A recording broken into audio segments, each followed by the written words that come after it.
Setting up Pro Tools with your internal renderer.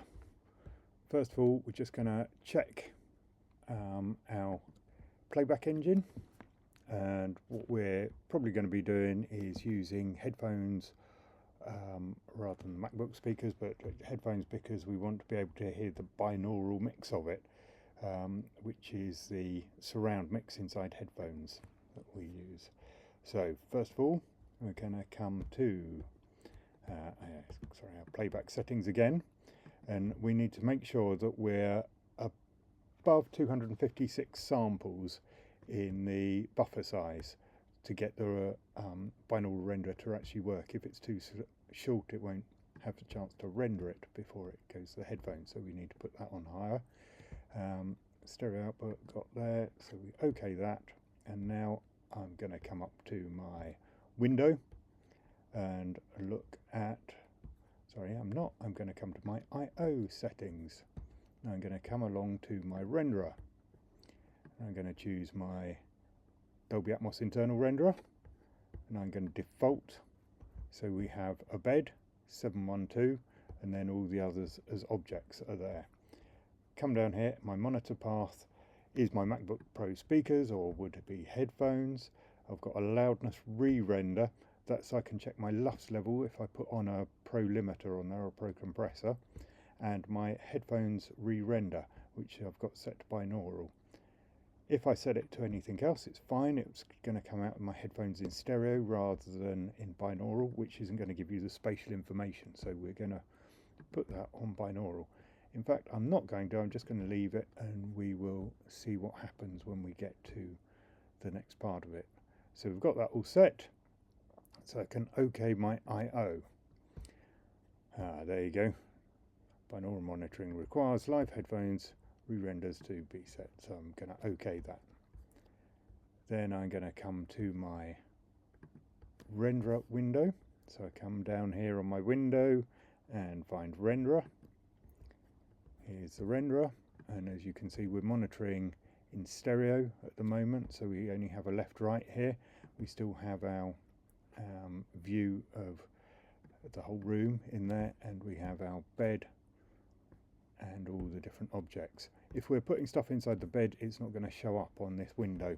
If we put it in objects, it will show up on this window, but as you know, beds are very useful. I'm going to monitor, and so I'm going to put this into binaural. There you go. Binaural monitoring requires headphones re-renders. So I just click on OK and it will do it for me. There we have everything set. So I'm now going to come back to my mixer page, and at the moment we're coming out of the left right, and I want to go through the renderer. So I'm going to change all the outputs into the bed, and now you'll see I've got the surround panner. I can bring the surround panner up, and you can see, because there's a lot of mono objects, a lot of the stuff is just going to be coming through our center speaker. Now on headphones it will still be the phantom center because we don't have a center speaker, but on the speakers it's just going to come through the center one, which isn't going to give us as much power as if we take out the center speaker like this with our dial here. Taking out the center speaker, you can see that's disappearing as I come down. So now it's the phantom center coming out of left, right, and most of the stuff we would actually want in that phantom center rather than the true center speaker. So I put that on. Now I've got that coming in. Fantastic. The other thing I need to be able to do, because at the moment when I pan round, I can pan round here, but because it's going into a bed, a 712 bed, as soon as I go into the height speakers, it's not going to do front and back, it's just going to do left and right. Although I can see the panner here goes everywhere, it is only going to do left and right, not front and back. So if I want to pan into height, at the moment I'm going to put it as an object, but my objects aren't here. So I'm going to come up here and do view, mix window views, and click on object, and now I've got my objects here. So I can come and I can select, on my object, the little blue one, my first free object, which is object 11 here, because it doesn't have an orange to it. I can turn the object on, and now I'm going into my object. And if I look at my renderer, so I'm just going to bring up my renderer again, you can see this is where my kick drum now is. And you should be able to hear when you're working on headphones how that actually all pans round.